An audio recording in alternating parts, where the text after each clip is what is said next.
Nós estamos falando sobre esse tema peregrinar, né? Essa nossa jornada de fé, e hoje nós vamos ler capítulo 12, a partir do versículo 4. Todos encontraram? Amém? Diz assim para nós a palavra do Senhor: Ora, na vossa luta contra o pecado, ainda não tendes resistido até o sangue, e estáis esquecidos da exortação que, como a filhos, discorre convosco. Filho meu, não menosprezes a correção que vem do Senhor, nem desmaieis quando por ele és reprovado. Porque o Senhor corrige a quem ama e açoita a todo filho a quem recebe. É para a disciplina que perseverais. Deus vos trata como filhos. Pois que filho há que o pai não corrige? Mas se estáis sem correção, de que todos se têm tornado participantes, logo sois bastardos e não filhos. Além disso, tínhamos os nossos pais segundo a carne, que nos corrigiam e os respeitávamos. Não havemos de estar em muito maior submissão ao Pai espiritual e então viveremos? Pois eles nos corrigiam por pouco tempo, segundo melhor lhes parecia. Deus, porém, nos disciplina para aproveitamento, a fim de sermos participantes da sua santidade. Toda disciplina, com efeito, no momento, não parece ser motivo de alegria, mas de tristeza. Ao depois, entretanto, produz fruto pacífico aos que têm sido por ela exercitados, fruto de justiça. Por isso, reestabelecei as mãos descaídas e os joelhos trôpegos, e fazei caminhos retos para os pés, para que não se extravie o que é manco, antes seja curado. Amém? Feche seus olhos mais uma vez. Pai, nós te agradecemos por esta palavra lida, como em Hebreus mesmo diz, ela é viva e eficaz, e ela pode mudar a nossa história, pode transformar o nosso coração. Pedimos que o Senhor fale conosco nesta noite, ó Pai, de uma maneira especial, e nos ajude a caminhar um pouco mais nessa jornada que o Senhor tem preparado e proposto para nós. Em nome de Jesus. Amém. Amém. Você pode se assentar? Uma das primeiras dificuldades que a igreja enfrentou logo no seu início, já no início do século II, foi enfrentar um pensamento que assaltou a igreja, né? E de vez em quando ele passa por nós e a gente nem percebe às vezes. Foi que lá pela metade do século II, um homem chamado Marcião, não sei se você já ouviu falar nesse nome, Marcião, era filho de um bispo da igreja na cidade de Sinop, chegou a uma brilhante, entre muitas aspas, convicção e entendimento, e trouxe um grande problema para a igreja cristã. E a igreja teve que se esforçar muito para se defender e para proteger os cristãos e responder com sabedoria a essa grande, entre aspas, conclusões que esse tal Marcião chegou. E qual foi o entendimento que esse homem chega? Ele entendia que havia uma diferença grotesca entre o Deus do Antigo Testamento para o Deus do Novo Testamento. Ele entendia que a Bíblia Sagrada tinha, na verdade, a descrição e a revelação de dois deuses: o Deus do Antigo e o Deus expressado e revelado por Jesus. E na visão dele, o Deus do Antigo Testamento é mau, ele criou esse mundo e tudo relacionado a esse mundo é mau, e o Deus revelado em Jesus é o verdadeiro e único Deus e completamente diferente do Deus do Antigo Testamento. Então, qual é a ação desse homem para proteger os cristãos, segundo ele, desse grande erro que era adorar o Deus do Antigo Testamento ou associar Jesus ao Deus do Antigo Testamento? Ele foi a primeira pessoa, antes da própria igreja, ele criou o primeiro cânon bíblico. Então, o cânon que nós temos começou a ser forjado, formado, estabelecido, porque ela precisava responder a esse cara. Olha que coisa interessante. E aí, o que acontece? ele exclui todo o Antigo Testamento, porque todo o Antigo Testamento fala de um Deus mau, e ele exclui do Novo toda e qualquer citação que havia do Antigo. Então, por exemplo, ele pegou as cartas de Paulo e simplesmente rasurou as citações que Paulo fazia, porque ele dizia que os discípulos de Paulo, eles acrescentaram isso posteriormente, excluíram Mateus, Marcos e João, porque são evangelhos que têm muitas citações. Pegou o evangelho de Lucas, já que Lucas era discípulo de Paulo, que para ele Paulo foi o único que entendeu isso, e riscou do evangelho de Lucas toda e qualquer citação do Antigo Testamento. Só para vocês terem uma dimensão do caos que foi. Esse movimento ficou chamado como marcionismo. Nós ainda temos um resquício desse movimento. Talvez você já tenha escutado por aí uma frase parecida com essa: Antigo Testamento é lei, Novo Testamento é graça. Antigo Testamento revela a lei, Novo Testamento revela a graça de Deus. Besteira. Há desde a primeira página da Bíblia Sagrada a revelação do amor de Deus, da graça, a revelação desse cuidado, da misericórdia. E há também, desde a primeira página da Bíblia Sagrada, essa tendência humana de viver a fé baseada no legalismo, que é uma fé baseada no nosso esforço pessoal, o esforço próprio em receber de Deus alguma coisa. E por que eu estou dizendo isso? Porque há uma tendência nossa de pensar, já que Jesus é a revelação do amor pleno, Jesus é a revelação da graça plena, Jesus é o amor encarnado, então não há da parte de Jesus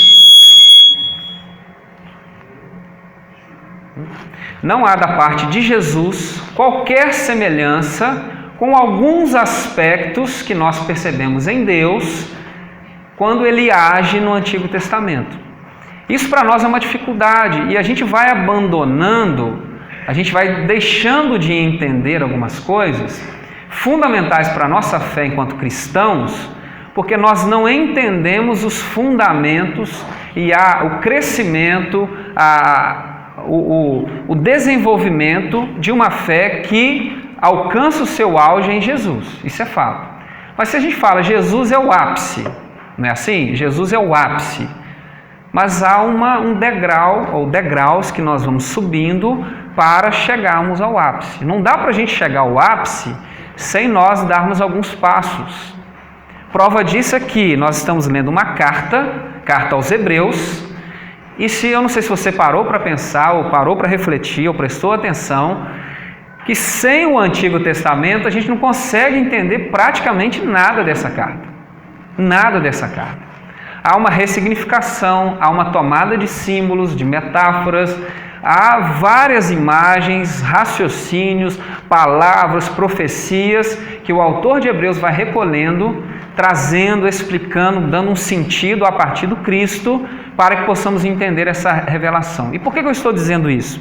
No capítulo 12, aparece, no finalzinho do capítulo 12, que nós ainda não lemos, aparece uma realidade, uma face, um aspecto de Deus, que o fato de haver sido revelada plenamente a graça de Deus por meio de Jesus Cristo, e em Jesus Cristo nós temos essa visão clara, definitiva, desse amor até as últimas ações, até o limite humano, essa revelação plena da entrega, da morte, do amor, de Deus entregar o seu próprio Filho por amor a nós, para que pudéssemos vencer o pecado, sairmos da morte. Há no capítulo 12 um lembrete para nós do que a graça não anula. Há um lembrete para nós de que Deus tem uma face, ou Deus tem uma característica, é colocado em Deus isso, é revelado por Deus isso, que a graça não anula, e é um episódio nosso enquanto nós caminhamos, que haverá um dia em que nós estaremos diante desse Deus de graça, de misericórdia, esse Deus amoroso, mas que Hebreus vai descrever para nós no versículo 29, nós acabamos de cantar aqui, que ele é fogo consumidor. Nós estaremos diante desse Deus que é fogo consumidor. Então Hebreus está lembrando para nós que graça de Deus, o amor de Deus, não anula o fato de que há um episódio no nosso caminho, há um momento do nosso caminho em que nós teremos que estar plenamente, integralmente diante desse Deus. E essa face, esse episódio, ele vai sendo construído ao longo de toda a Bíblia Sagrada, principalmente pelos profetas. Alguns vão dizer o dia do Senhor, aquele dia, o grande dia. Os evangelhos retomam isso, por exemplo, Mateus 24, a imagem desse Deus juiz, que se assenta para julgar a sua igreja, julgar a humanidade, esse acerto de contas, que não é baseado, claro, nos nossos méritos por si só, mas haverá esse tempo em que nós precisaremos passar por esse Deus, que é descrito aqui no capítulo 12, versículo 29, como fogo consumidor. Essa mesma imagem de um Deus enquanto fogo, ela já apareceu no capítulo 10,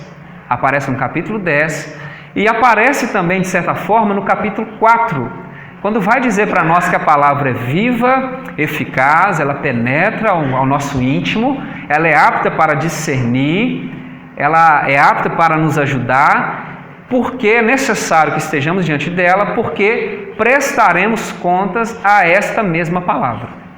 Então, Hebreus, ao mesmo tempo que ele vai descrevendo para nós essa caminhada, essa jornada, ele nos lembra que haverá um dia em que nós estaremos diante desse Deus. E ele lembra para nós, esse Deus é um Deus que é fogo consumidor. Fogo consumidor. Olha que coisa interessante, fogo consumidor. E ele vai dizer para nós que, eu queria ler com vocês, capítulo 12 ainda, a partir do versículo 22 do capítulo 12, para você entender algo fundamental. Capítulo 12, versículo 22. Mas tendes chegado ao monte Sião e à cidade do Deus vivo, a Jerusalém celestial e a incontáveis hostes de anjos e a universal assembleia e a igreja dos primogênitos arrolado nos céus e a Deus o juiz de todos e aos espíritos dos justos aperfeiçoados e a Jesus o mediador da nova aliança e ao sangue da aspersão que fala coisas superiores ao que fala o próprio Abel. E aí ele alerta, tende cuidado, não recuseis ao que fala, pois se não escaparam aqueles que recusaram ouvir quem divinamente os advertia sobre a terra, ou seja, Moisés, muito menos nós, os que nos desviamos daquele que dos céus nos adverte, aquele cuja voz abalou então a terra, aquele, porém, ele promete dizendo, ainda uma vez por todas farei abalar não só a terra, mas também o céu. Ora, esta palavra, ainda uma vez por todas, significa a remoção destas coisas abaladas, como tinham sido feitas, para que as coisas que não são abaladas permaneçam. Por isso, recebendo nós um reino inabalável, retenhamos a graça, pela qual sirvamos a Deus de modo agradável, com reverência e santo temor, porque o nosso Deus é fogo consumidor. O que Hebreus está dizendo é que haverá um tempo, haverá um dia que vem sendo profetizado, e aqui ele tira uma profecia de Ageu, que mais uma vez haverá um dia em que Deus sacudirá,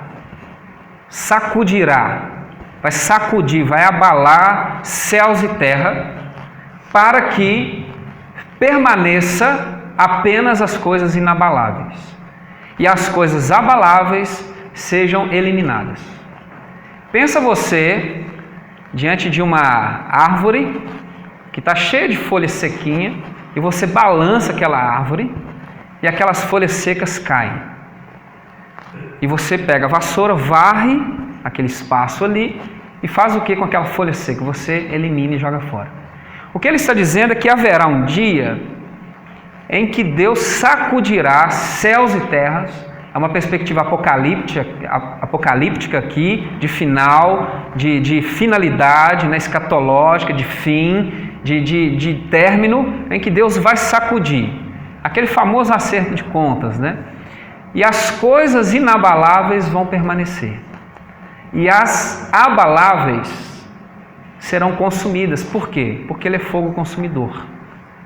Fogo consumidor. Nós passaremos diante desse fogo consumidor. Então o que ele está dizendo para esta comunidade, e ele vem exortando de tempo em tempo, ao longo de toda a carta, ele faz um parêntese, ele faz uma pausa, para lembrar a essa comunidade, para lembrar a esses cristãos da seriedade que é de fecharmos o nosso coração para a palavra, de fecharmos o coração para a ação de Deus, de fecharmos o coração para a graça, fecharmos o nosso coração ao entendimento de que esse Deus está propondo para nós. E ele usa até essa comparação, né? E aí que a gente volta a essa importância de ler a Bíblia como um todo. Ele diz: se Deus tratava com rigor as pessoas numa antiga aliança, que eram orientadas por uma pessoa divinamente avisada, inspirada, quem dirá a esse que veio do próprio céu para nos avisar? E trouxe para nós a graça, se deu por inteiro. A qualidade da revelação é muito superior. Então, o tempo todo ele alerta para esse risco, que há para nós o risco de não avançarmos ao nos encontrarmos com esse Deus fogo consumidor, de sermos consumidos no sentido de eliminados, de estarmos plenamente como que abalados ou abaláveis e sermos consumidos. Quando ele sacudir, nós sejamos jogados para o chão e eliminados. Aí a gente lembra de várias metáforas bíblicas que a gente tem, por exemplo, João 15, quando ele diz que eu sou a videira, vós os ramos, quem permanece em mim dá fruto, e aquela ideia de que quando o fruto, aliás, o ramo que não permanece nele, ou seja, não tem essa seiva, ele chega ao ponto de secar, não há finalidade alguma para esse ramo, a não ser queimado, ser eliminado, ser jogado fora. Ou seja, não tem mais o que fazer. Há uma dificuldade desse ramo em ser enxertado na videira e receber da videira essa seiva, então ele se seca e não há o que fazer a não ser virar lenha. Olha que coisa séria. E por que ele está dizendo isso para essa comunidade? Esse Deus, por graça, por misericórdia, por amor, apesar de não eliminar esse grande dia, nós estaremos diante dele nesse grande dia, ele ao longo do caminho vai nos fornecendo meios de graça, meios de misericórdia, para que participemos desse reino inabalável. Essa mesma imagem para que sejamos enxertados nessa videira, para que não sejamos como ramos secos, para que quando ele sacudir a videira, nós não sejamos galhos secos quebráveis, mas ao contrário, sejamos galhos seivados, enxertados, repletos de finalidade, repletos de seiva, de vida, e não sejamos abalados quando ele sacudir a videira. E qual é o caminho que ele dá para nós? A gente tem visto aqui a esperança, perseverança, palavra, comunidade. E eu queria falar nessa noite sobre algo muito importante que nós lemos há pouco: disciplina. Disciplina. Nesse capítulo ele vai trabalhar essa ideia desse Deus como fogo consumidor, e ele vai dizer para nós que há um jeito, há uma forma que é símbolo da graça de Deus, para que não fiquemos de fora, para que não sejamos eliminados como estivemos diante desse Deus fogo consumidor. E qual é a forma que esse Deus coloca para nós, como instrumento, como pedagogia dele para nós, para que participemos desse reino que ele chama inabalável? Disciplina. Disciplina. Correção. Olha que coisa interessante. E aí ele vai trabalhar nesse trecho que nós lemos, do versículo 4 até o versículo 13, que a disciplina de Deus é algo fundamental para nós, para que participemos desse reino inabalável. E aí ele descreve, ele desenvolve o seu tema sobre disciplina de uma forma muito interessante. Primeira coisa, ele vai dizer que disciplina, correção é sinal de amor. Sinal de que nós, de fato, somos filhos e filhas de Deus. Então ele vai dizer para nós que Deus disciplina, corrige quem ama. É interessante pensar nas expressões que Hebreus usa.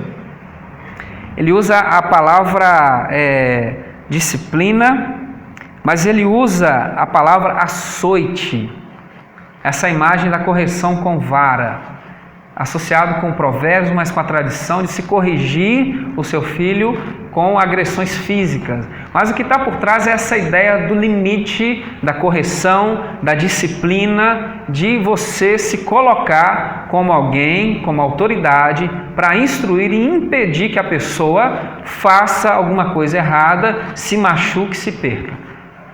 Correção, disciplina. Nós estamos vivendo uma época tão complicada que nós temos dificuldade de dizer a palavra não. Nós temos a dificuldade de dizer a palavrinha não. Seja com filho, seja com pai, seja com mãe, com parentes, com amigos, com a igreja. Nós temos a dificuldade de falar a palavra não. Nós sempre estamos com os passos largos, para dizer o sim, e vamos assumindo responsabilidades que não são nossas, vamos contribuindo para pessoas crescerem sem limite, não assumirem as suas responsabilidades. Hoje cedo nós estávamos refletindo sobre isso, a importância do pai e mãe, esse vínculo da família, e nós vamos contribuindo para que as pessoas não cresçam na responsabilidade. A gente fica com dó. Fulano está precisando tanto, tanto. Eu não consegui falar não para fulano, porque tadinho, nossa, meu Deus. Nós precisamos ajudar o outro. Falamos na semana passada sobre comunidade, ajudar, estender a mão, mas há uma importância pedagógica para nós, principalmente nos nossos núcleos familiares, tanto que Hebreus vai usar o relacionamento pai-filho terreno para exemplificar isso, do não, do limite. Sabe quando o pai e mãe falam assim, não, eu não vou te dar isso. Sabe, quando eu me lembro, eu passava às vezes na porta de loja, olhava uma roupa, um brinquedo, alguma coisa, e eu quero. E minha mãe tinha uma pedagogia chamada Havaianas.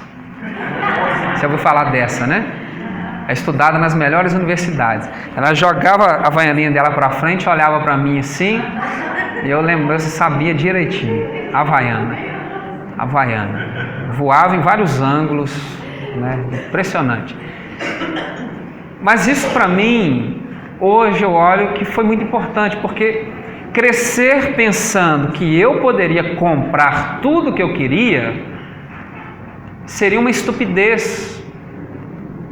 Porque nós, meros mortais aqui, a gente não pode comprar tudo que a gente quer. Não é verdade? Você não pode comprar tudo que a gente quer. Há no mundo raríssimas exceções de pessoas que não conhecem limites para compra, mas é a causa de uma desigualdade social absurda.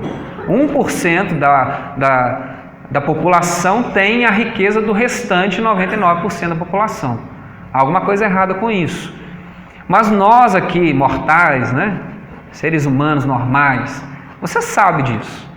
Às vezes alguma coisa na sua casa estraga, você sabe que você tem que esperar um mês virar, contar que o salário cai no dia certo para você comprar e parcelar de 15 vezes e segurar na mão de Deus e ir com fé. Você sabe disso. A gente faz isso às vezes.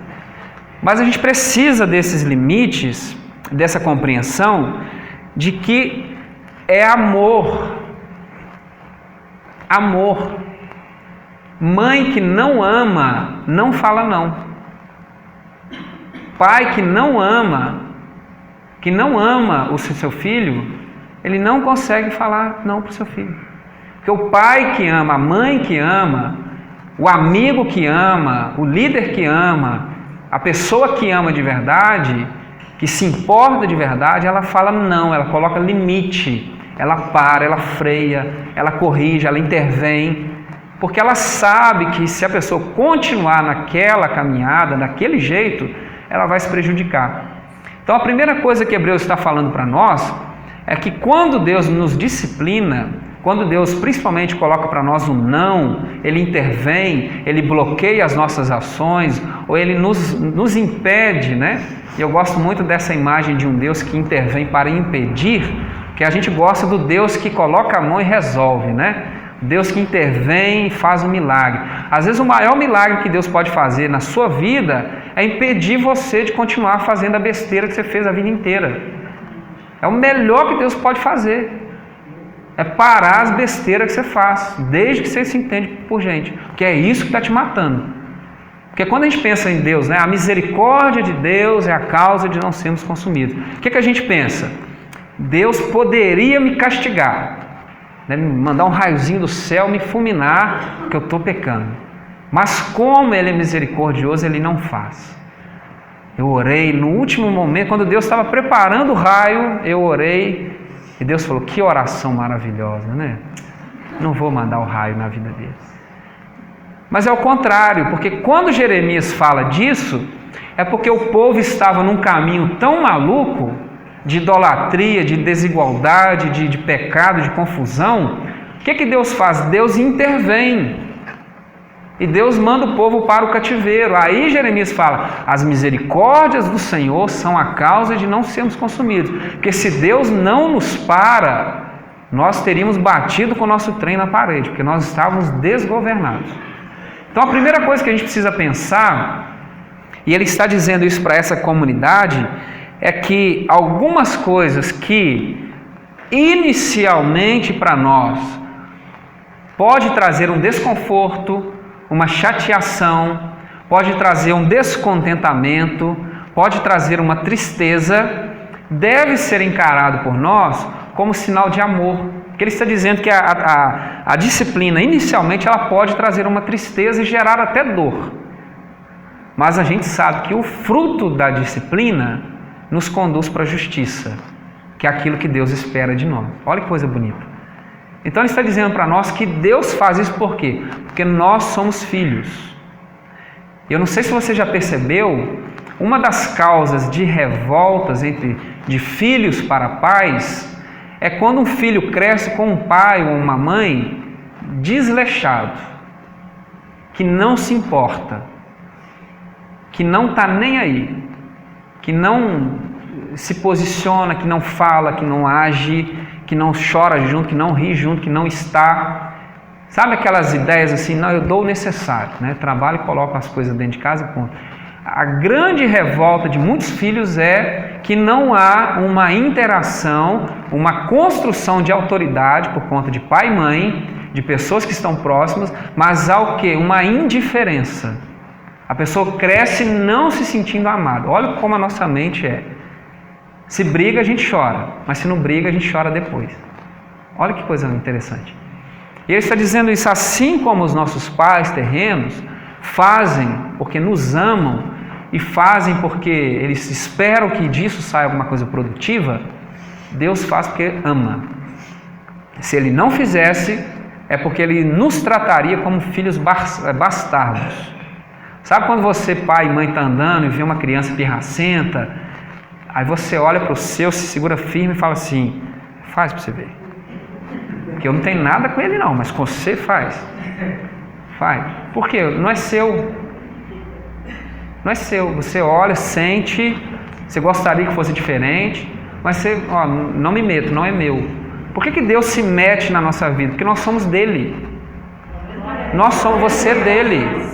Por isso que ele se mete na sua vida. Por isso que ele te corrige. Porque o que Hebreus está dizendo é que na vida misturam-se situações em que o sofrimento vem pela culpa das pessoas, pela nossa própria culpa, pelo nosso pecado, mas no meio disso tudo há uma interferência de Deus que pode também nos causar uma certa tristeza, e nós devemos ter essa sensibilidade de entender que Deus está conosco e que no meio de um caos aparente Ele pode estar nos conduzindo para uma situação melhor. Então, a disciplina é sinal de amor. Deus disciplina por quê? Porque Ele ama. Por que Deus fez o que fez com Israel? Por que Deus fez o que fez com o seu povo? Porque ama. Amava e queria o melhor para o seu povo. Por que os nossos pais fazem o que fazem? Porque nos amam.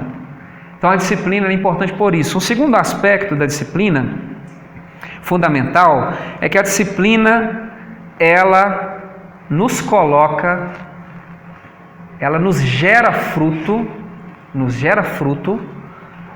para participarmos da santidade de Deus.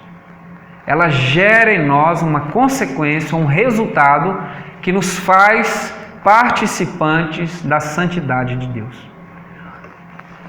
Olha que coisa maravilhosa. Versículo 10, no finalzinho.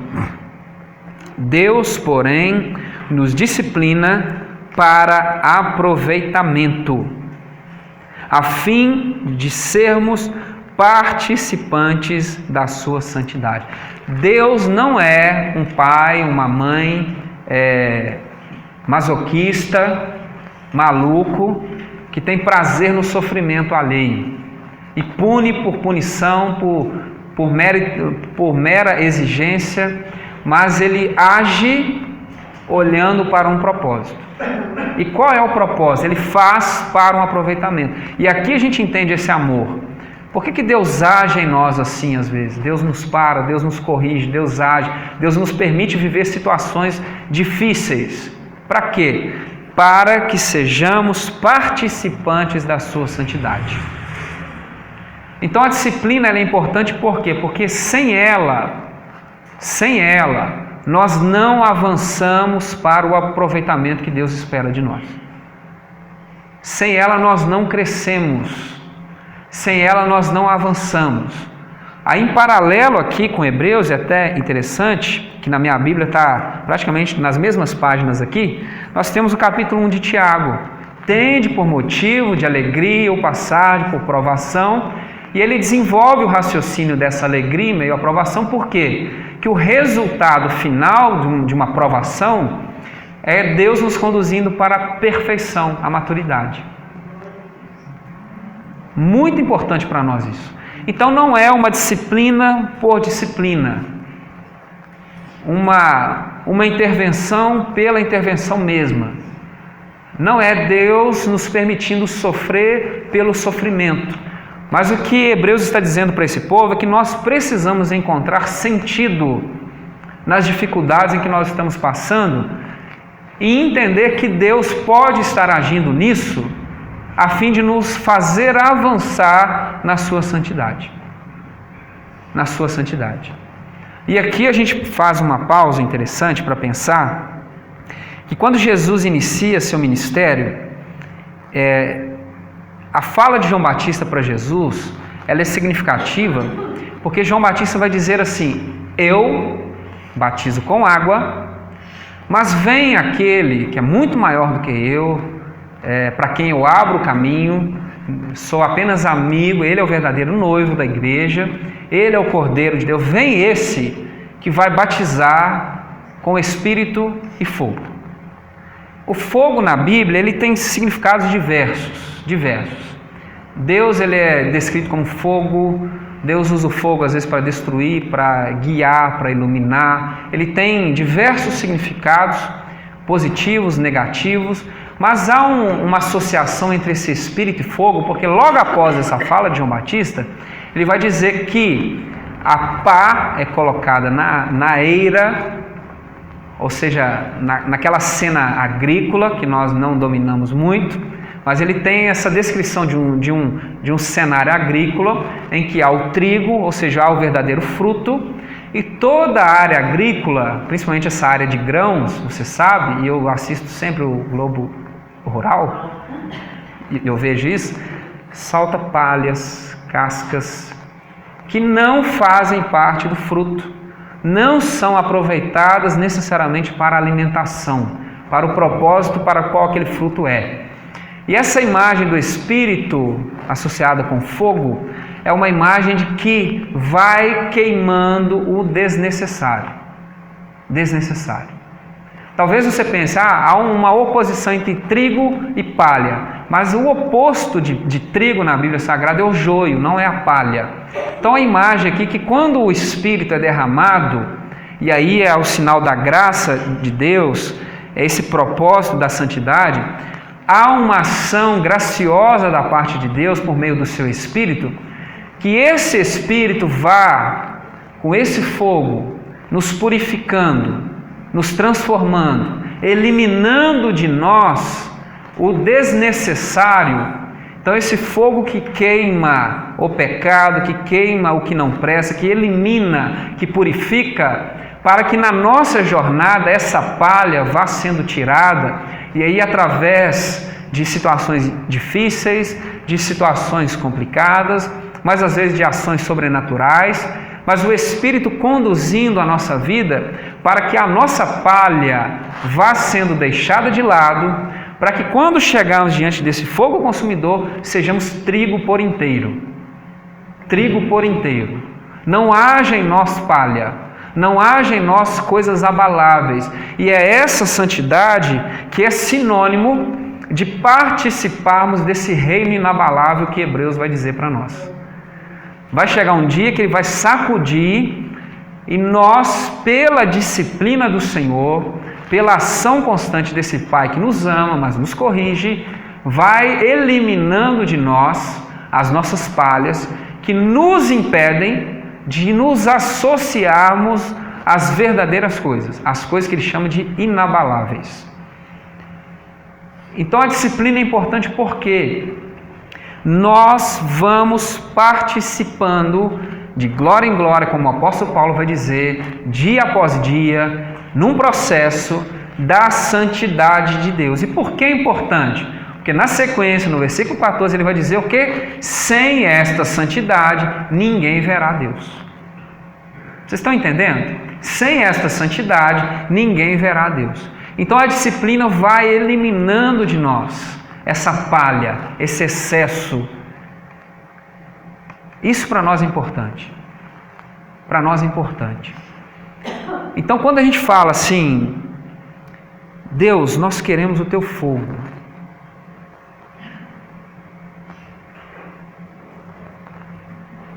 Pense bem no que você está pedindo. Você está querendo que Deus coloque você num processo de santidade.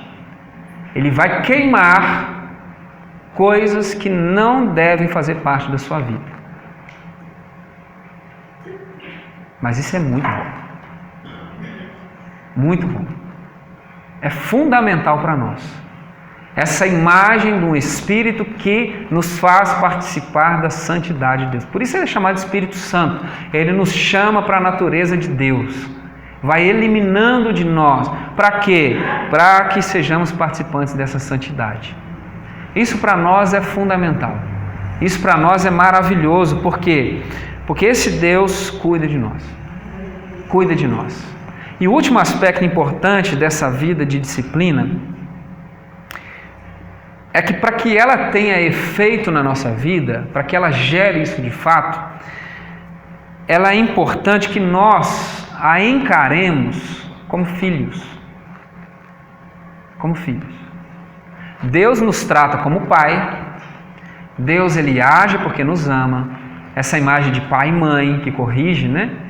Ele nos ama, nós somos dele, mas é necessário que ao mesmo tempo que tenhamos essa consciência de que Deus nos ama, e ele faz porque ele nos ama, e ele tem um propósito maior nisso, Hebreus vai dizer assim, submetam-se à disciplina do Senhor. Submetam-se. Sabe por quê? Eu falo por mim. Vocês acham que toda a disciplina da minha mãe, que toda a disciplina do meu pai, que toda a exortação que eu recebi na vida, eu as acolhi com submissão? Vocês acham mesmo? E muitas eu me arrependi. Porque depois, quando eu estava ralado, quando eu estrupiado, com as consequências para lidar, eu me lembrei que alguém havia me dito que esse caminho, que essa prática, que esse jeito de pensar não me levaria a um resultado positivo. Mas eu ouvi e não me submeti a uma exortação dada. E não tive, ao final desse processo, um resultado positivo, mas um resultado negativo. Então, passar por essa situação não produziu em mim um fruto esperado. Você já deve ter escutado uma frase assim, eu particularmente não gosto. A vida é uma escola. Não é assim? A vida é uma escola. Ela ensina. Eu não gosto porque eu acho que ela é incompleta. Eu colocaria uma vírgula e colocaria assim, para quem é aluno. Porque a gente tem aqui professoras, né? Todo mundo que vai à escola aprende, gente? Fala a verdade. Aprende? Não aprende.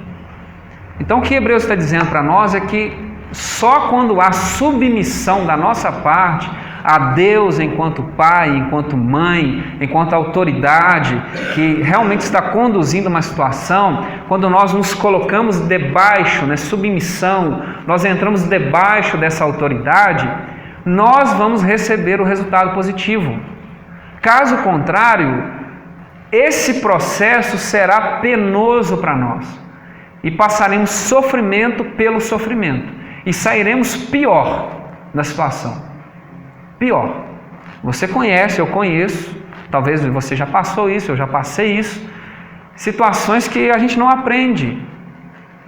Vivenciamos aquilo, sofremos, colhemos o resultado daquilo. Basta a memória esfriar para a gente fazer o erro do mesmo jeito. Repetimos.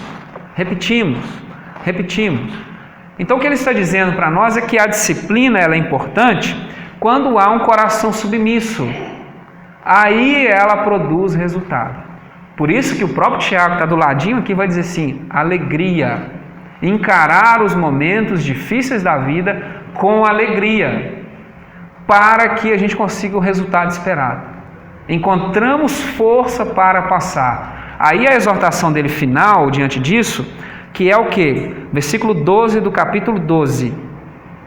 Por isso, olha só, tendo esse coração de submissão, que ele fala no versículo 10, por isso, reestabelecei as mãos descaídas e os joelhos trôpegos e fazei caminhos retos para os pés. Para os pés.